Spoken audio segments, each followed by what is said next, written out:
Hello, so this is me modelling some questions about spectra. There is a video about me explaining the science behind it.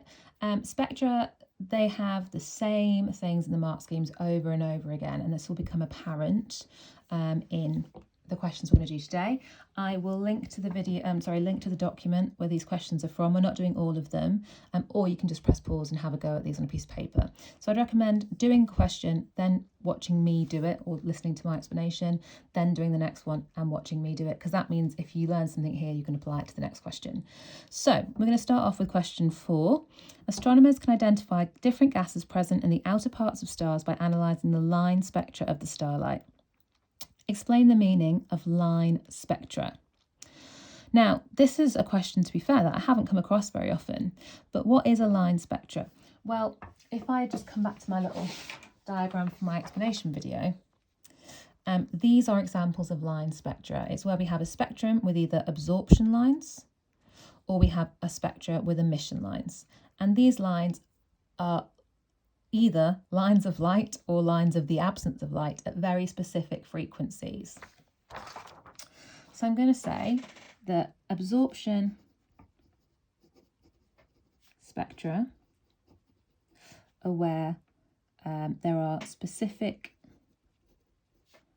frequencies, or you could say wavelengths, of light missing from a full spectrum.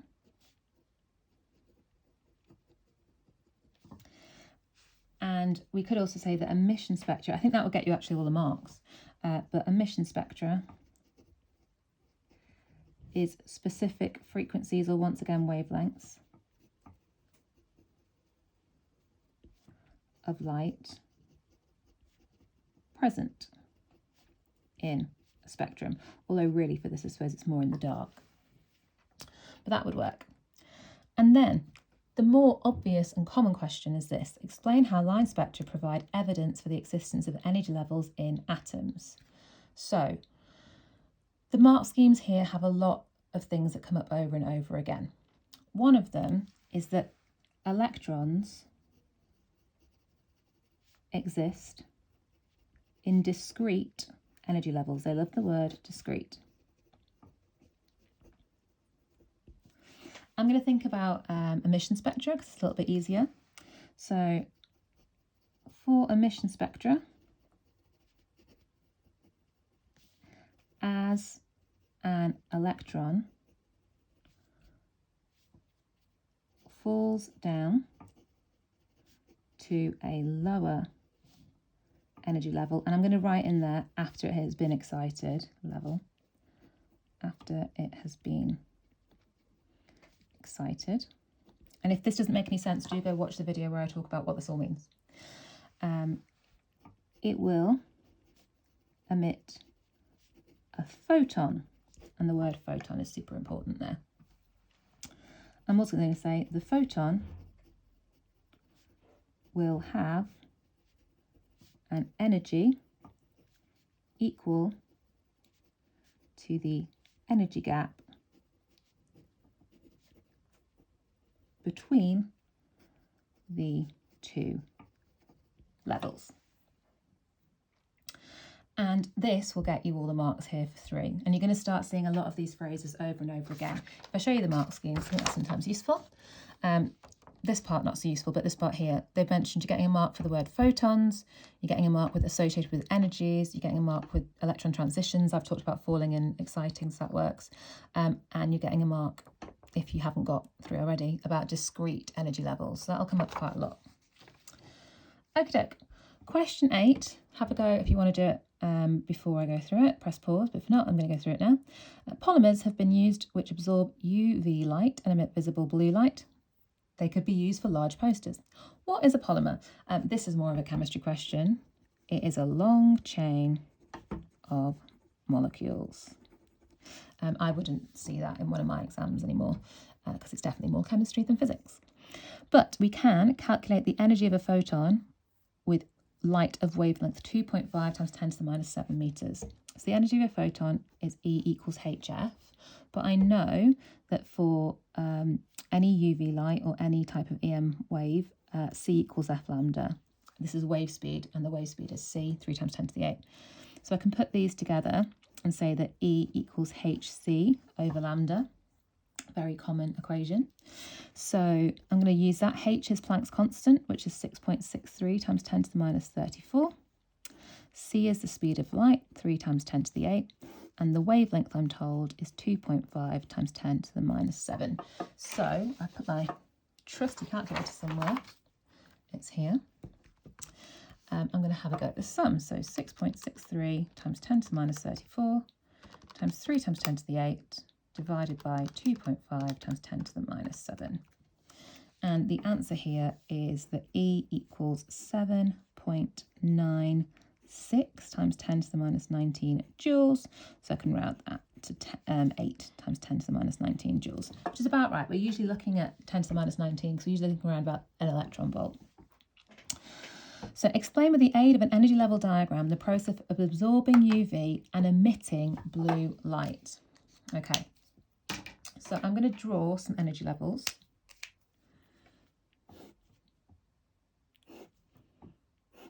Like so.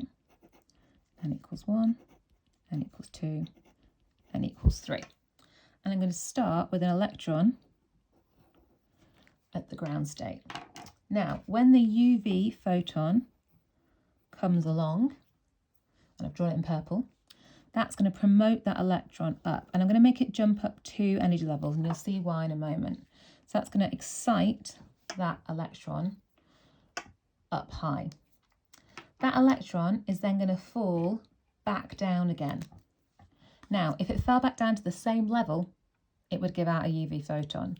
But if it falls down to not quite the same level, but maybe this level, there's a smaller energy gap. So the photon that it emits is going to have a lower energy and therefore a lower frequency and could therefore be blue. So let's label that UV and blue.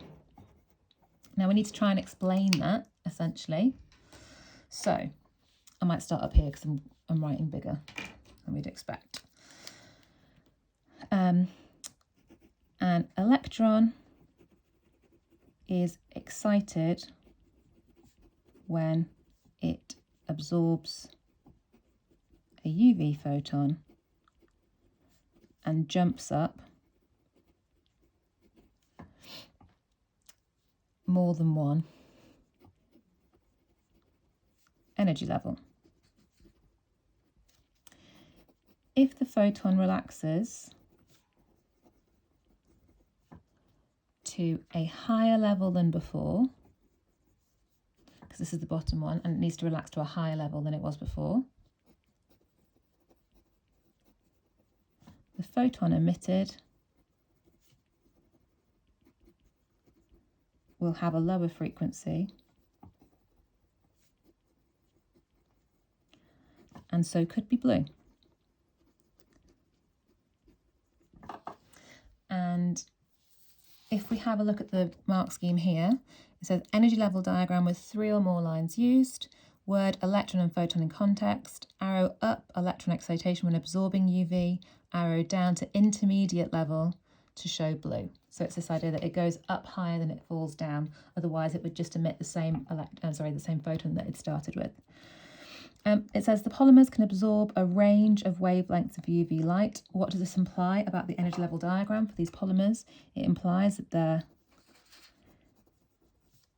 are energy level bands.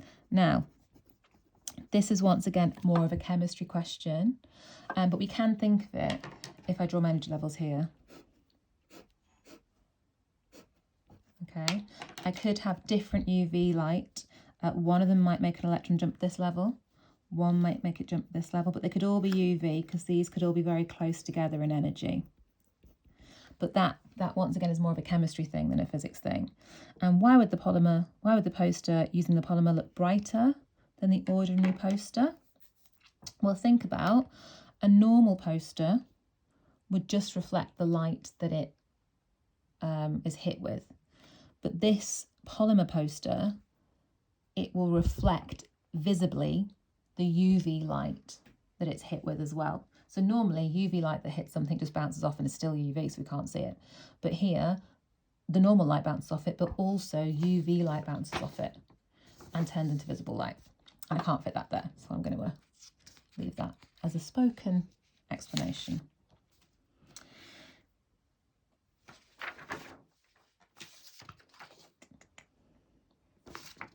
Now, this bit here, that should be okay. I think I've just managed to get rid of the number, but I think this is question 9, I think. So, question 9, if you need to press pause and have a go, have a go. Some of the radiation emitted by the mercury atoms, which I've managed to not print that bit out, is in the ultraviolet part of the spectrum. Humans cannot see ultraviolet radiation, so the tube is coated with phosphor. The atoms of phosphor can absorb the UV radiation and then emit visible light in a very similar way to this. Okay, so we're jumping up further and then emitting less. State why the phosphor emits different wavelengths from the mercury. It's because they have different energy levels and gaps between them. So for example, maybe this is mercury, which is Hg, I think, and then maybe this is phosphor, and I've forgotten the symbol for that. Now the energy levels are different, so the energy gaps are different, so the energy of the photons that are emitted and absorbed will also be different. It says a typical fluorescent tube has a current of 0.15 amps. Calculate the amount of charge which flows in 20 minutes. So this is going a bit into electricity. And we're going to use the equation current equals charge over time. And it's nice and simple. Q equals IT. The current is 0.15 amps and the time is 20 times 60 seconds. And 0.15 amps times 20 times 60 is equal to 180 coulombs. Okie doke. On to question 12. The diagrams below are taken from a description of how a laser works. Each diagram illustrates some aspect of a 2 energy level system. The system consists of an electron in... Oh, you know what's happened? I didn't turn over the page. This makes a lot more sense now, doesn't it? Yeah. We'll come back to that in a second. I'm really sorry about that, guys. I'm not starting the video again. I've done 12 minutes. So question 12, have a go. I didn't think I'd printed double page, but I have. So the diagrams below are taken from a description of how a laser works. Each diagram illustrates some aspect of a 2 energy level system. The system consists of an electron and an isolated atom. And we can see here, we've got the electron here. And we have absorption, where it goes from E1 to E2. We've got spontaneous emission, where it falls down. And then we've got simulated emission, where a photon causes extra emission to happen. So it says, what is meant by the energy level? Now, an energy level is the specific energy that is allowed for an electron. So electrons can only exist in discrete specific energy levels. You could probably also use the word discrete there if you want to. And then what is a photon? This is quite a hard thing to explain, but we generally say it's a quantum or a packet of light or of energy or of EM radiation. I often like to say it's a packet, an energy packet or a quantum of light. Now, annoyingly, this is on the other side for the question. Write down a formula in terms of E1 and E2 for the energy of the photon in the absorption diagram. If we look at the absorption diagram here, what must this photon energy be? Now I'm going to write it here because why not? Well, I know that the photon absorbed, if it causes excitation, the energy of the photon, which equals HF, must also equal the energy difference between the 2 energy levels. So it's E2 minus E1. And then we have the laser light emitted by the stimulated emission process must have the same wavelength as the photon in the spontaneous emission diagram. Explain this. So if we look at these two diagrams, they're both E2 to E1. In spontaneous emission, we get a photon, And in stimulated emission, we start with a photon and we end up with 2 photons. So the fact that it's the same energy drop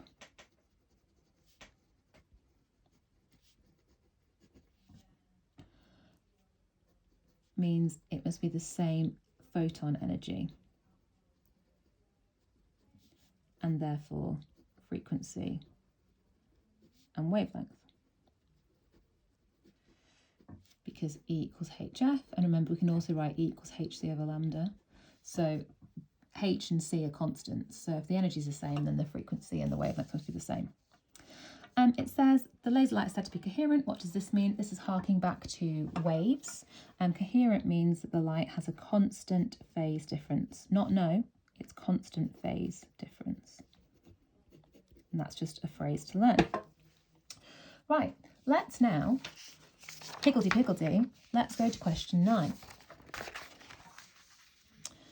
This makes a lot more sense. So question 9, here we are. If you need to do it, press pause and have a go. If you've already done it because you were like, well, surely we're doing that one next, sorry. So when a photon of sunlight is incident on a photovoltaic cell, an electron in the cell gains sufficient energy to move through a potential difference of 0.48 volts. What is a photon? Oh, look, it's the same question again. It's a quantum of light or a packet of energy or any of those things that you want to say. Show that the energy required to move an electron through a potential difference of 0.48 volts is about 8 times 10 to the minus 20 joules. Now this is going to use the equation that everyone in my class has liked to forget, and that is the definition of voltage. Voltage is the energy transferred per charge. So energy equals VQ, and the voltage is 0.48. The charge, it's an electron, so the charge is 1.6 times 10 to the minus 19 coulombs. So 0.48 times 1.6 times 10 to the minus 19, don't know why I did it that way, is equal to 7.7 times 10 to the minus 20 joules, which is approximately 8 times 10 to the minus 20 joules too. Photons of sunlight typically have energy 4 times 10 to the minus 19 joules. Calculate the efficiency of conversion of energy of the photon. So remember, efficiency is useful energy out divided by total energy in. So the energy out is this one here, 7.7 times 10 to the minus 20. The energy in is 4 times 10 to the minus 19. And we get a value of 0.19, or we could write, if we wanted to, 19%. So that's question 9. This was the one that I said was question 9 before, was actually question 10. So question 10, the diagram shows some of the main components of one type of fluorescent light tube. Here we go, we've got an electrode, we've got mercury vapour inside, another electrode, and we've got phosphor coating. When the tube is switched on, a charge flows between the electrodes and the mercury atoms become excited. The mercury atoms then emit radiation. Explain the meaning of the word excited as used above. So if you excite something, you are causing, you probably wouldn't start with causing, would it? So explain the meaning of the word excited as used above. An electron jumps up to a higher energy level, okay? And that will be due to absorbing a photon, you don't need to write this, or being hit by a fast particle, e.g. an electron. So in this example here, what happens is electrons are accelerated through the tube, and as they go through, they hit the mercury electrons and they cause those electrons to be excited. This is the important part, the bit I wanted to talk about. So explain how the excited mercury atoms emit radiation. Now, things that you always have to say: electrons exist in discrete energy levels. I'm going to write that again in a minute. It comes up all the time, okay? When an excited electron relaxes, it drops down to a lower energy level, releasing a photon of energy equals HF, or equals the difference between the energy levels. Okay, so they're the main things you just have to say. As an electron relaxes, it releases a photon. That photon will have an energy that is equal to the difference between the energy levels and also equal to HF.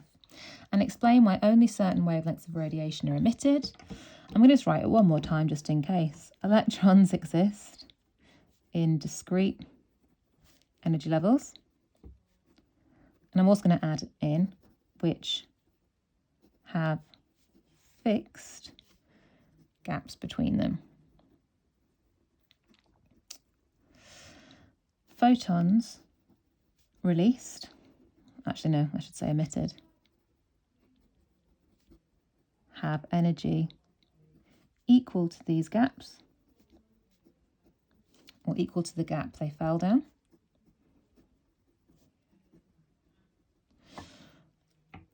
And also equal to HF, or HC over lambda. So because that energy gap, these energy gaps that I drew some of them before, where did I draw them? Here, okay. So each of these energy gaps will give out a different, or different falls that you can do, will give out a different energy of photon, and as E equals HF, and H is a constant, a different energy will cause a different frequency and also a different wavelength. And that is when we go on to some of the radiation emitted by mercury atoms is in the ultraviolet part of the spectrum.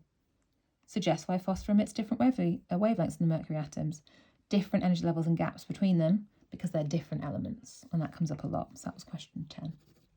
So, apologies for the confusion. I'm clearly doing these too late at night because that's 2 nights in a row that I've not done my best work, but hopefully it was still slightly useful for you.